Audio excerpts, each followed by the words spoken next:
হিয়া কালকে যাকে না চিনে জামাইজান বলে মেসেজ দিয়েছিল সেই ছেলে যে তাদের বাসা ভাড়া চাইতে এসেছে সেটা হিয়া এখনো বুঝতে পারেনি। এই মুহূর্তে হিয়া কথা বলার জন্য শ্রাবণ আর কাব্যকে ভেতরে ঢুকতে বলল। শ্রাবণ ভেতরে ঢোকার আগে বলল, বাড়িতে আর কেউ নেই? না মানে আপনি একা থাকলে ঢুকবো না। হিয়া হালকা হেসে বলল, আম্মু আছে, আসুন। শ্রাবণ ভেতরে ঢুকলো। হিয়া ওদেরকে ড্রয়িং রুমের সোফায় বসতে বলল। শ্রাবণ আর কাব্য দুজনেই পাশাপাশি বসলো। হিয়া ওদের সামনাসামনি বসলো। শ্রাবণ হিয়াকে বলল, তাহলে আপনার আম্মুকে ডেকে আনুন, আপনার আম্মুর সাথেই কথা বলি। হিয়া গাছাড়া ভাত নিয়ে বলল, তাকে দেখে কি হবে, বাড়ির মালিক আমি, আমার সাথেই কথা বলতে হবে। আর আপনাদের মধ্যে কে বড়? কাব্য শ্রাবণকে দেখিয়ে বলল, ভাইয়া বড়। হিয়া শ্রাবণের দিকে তাকিয়ে রইল। মনে হলো কোথায় যেন দেখেছে, কিন্তু মনে করতে পারছে না। শেষে বলেই উঠল, আপনাকে না কোথায় যেন দেখেছি। শ্রাবণ হেসে বলল, দেখতেই পারেন, যেহেতু পৃথিবীটা গোল। আর আপনারা ব্যাচেলর নাকি বিয়ে করেছেন? না, বিয়ে করিনি। গার্লফ্রেন্ড আছে? না। কেন বলুন তো? না, ওই আর কি, যদি থেকে থাকে তাহলে ওদের ফ্ল্যাটে আনা যাবে না। শ্রাবণ বলল, ছি ওই রকম কিছু নেই। হিয়া তার মায়ের রুমের দিকে তাকিয়ে মনে মনে বলল, আল্লাহ, আম্মুকে আগেই রুম থেকে বের করো না। কাজ করছে, কাজই যেন করতে থাকে, না হলে আমার সব প্ল্যান ভেস্তে যাবে। শ্রাবণ বলল, কি হলো, ভাড়া কি দেবেন না আমাদের? দেব।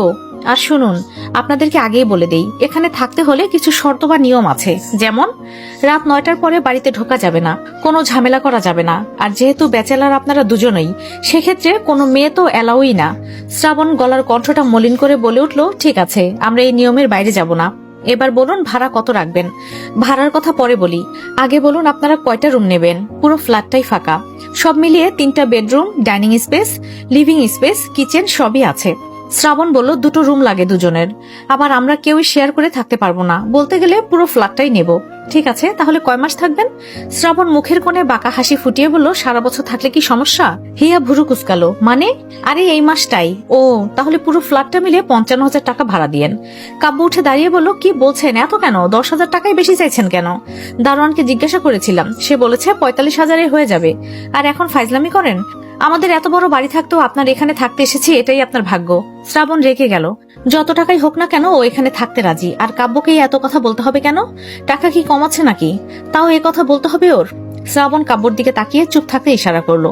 কাব্য চুপ হয়ে বসে পড়লো। শ্রাবণ মুখে হাসি এনে বলল, কিছু মনে করবেন না হিয়া, আসলে ও বুঝতে পারেনি। হিয়া চকিতে শ্রাবণের মুখ পানে তাকিয়ে বলল, আপনি আমার নাম জানলেন কি করে? ওই যে দারোয়ান আপনার নাম বলছিল, তাই শুনেছি। আর আপনাকে তুমি করে বলি, আপনি করে অসুবিধা হচ্ছে। হিয়া মাথা নেড়ে বলল, ঠিক আছে, আর আপনারা এত জোরে কথা বলবেন না, আস্তে কথা বলুন। ঠিক আছে, আর তুমি যা ভাড়া চেয়েছো সেটাই দেব। এবার আমাদের রুমটা দেখিয়ে দাও। হিয়া উঠে দাঁড়ালো। তার মায়ের রুমে গিয়ে উপরে ফ্ল্যাটের চাবির গোছাটা নিয়ে এলো, আর তার মাকেও ডেকে আনলো। মাহিমা বেগম ছেলে দুটোকে দেখে এগিয়ে এসে বললেন, হিয়া, ওদের তো ঠিক মতো চিনলাম না। শ্রাবণ মুখের কোণে হাসি ফুটিয়ে সালাম দিল। এরপর হিয়া বলল, আম্মু, এই 2টা ভাইয়া 3তলায় ভাড়া থাকতে এসেছে। এই মাসটাই নাকি থাকবে, ব্যাচেলর বলে কেউ ভাড়া দিচ্ছিল না। আর ওদেরকে দেখেও খারাপ মনে হচ্ছে না, আব্বুই ওদের কথা বলতে বলেছে। হিয়া তার মাকে সব কথা বলল, আবার একটু বাড়িয়েই বলল। মাহিমা বেগম বললেন, ঠিক আছে, আর ওদেরকে ভাড়া ঠিকঠাক বলে দিয়েছিস তো? গোলমাল করিসনি তো আবার? হিয়া মাথা দুদিকে নাড়িয়ে বলল, না আম্মু, ওদের সাথে গোলমাল কিচ্ছু করিনি। আর তুমি বিশ্বাস না করলে ওদেরই জিজ্ঞাসা করো। শ্রাবণ কাব্যের কানে কানে বলল, দেখেছিস কি অভিনয় জানে?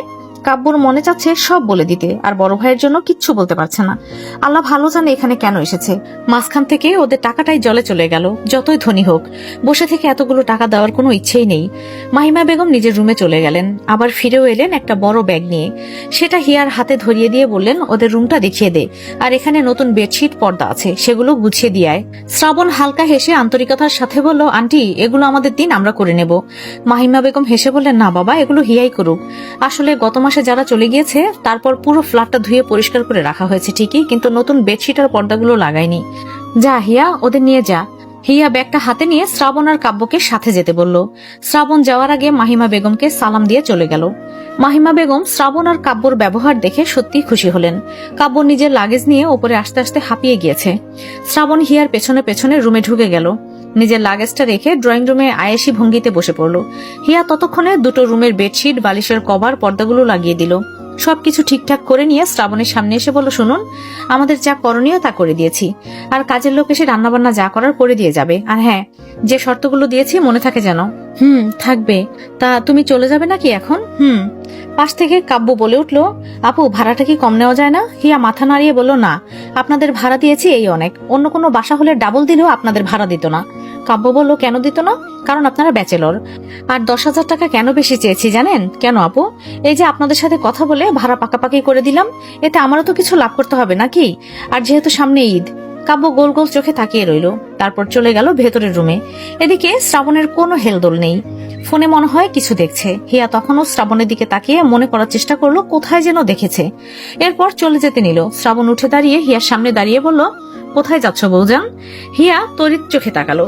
শ্রাবণের মুখ থেকে এমন কথা আশা করেনি। মনে মনে তো ভালোই ভেবেছিল, তাহলে কি এই ছেলের মাঝে গোলমাল আছে নাকি? হিয়া কথাগুলো আউড়িয়ে কপালে ভাঁজ ফেলে বলল, কি বলছেন? আপনার মাথা ঠিক আছে? শ্রাবণ তাচ্ছিলের হাসি দিয়ে বলল, মাথা ঠিক থাকতে দিয়েছ কি? সেই তো পাগল করে এখানে নিয়ে এলে। হিয়া এক পা পিছিয়ে গিয়ে কঠোর গলায় বলে উঠল, কি সব বলছেন? মেয়ে দেখলে এরকম কথা বলতে ইচ্ছা করে? আর কি পাগল করে দিয়েছি? এইসব আজে বাজে কথা আমি একদম অ্যালাউ করবো না কিন্তু। উফ, কি আজে বাজে কথা বললাম? তুমি তো আমাকে বাধ্য করেছো বলতে। আমি কি শুধু শুধু এখানে এসে তোমাকে এগুলো বলছি নাকি? তুমিই অধিকার দিয়েছো। হিয়া রেগে গিয়ে বলল, আপনাকে ভালো ঘরের সন্তান মনে করেছিলাম, আর আপনি আমার সাথে এই বিহেভ করছেন? শ্রাবণ এগিয়ে এসে হিয়াকে ঘুরে ঘুরে দেখতে লাগলো। হিয়ার বিরক্ত লেগে গেল। সাথে সাথে শ্রাবণকে বলল, আমি আগে জানলে কখনোই আপনাদের দুজনকে এখানে থাকতে দিতাম না। শ্রাবণ হিয়ার হাতটা মুচড়ে ধরলো, দাঁত চেপে হিসিয়ে বলে উঠল, আমায় জামাই বলে তো ঠিকই ডাকতে পেরেছ, তাহলে আমার কথাগুলো নিতে পারছো না কেন এখন? হিয়া হাত ছাড়াতে মুচড়াতে বলল, কে আপনাকে জামাই বলেছে? হ্যাঁ, মিথ্যে বলার জায়গা পান না?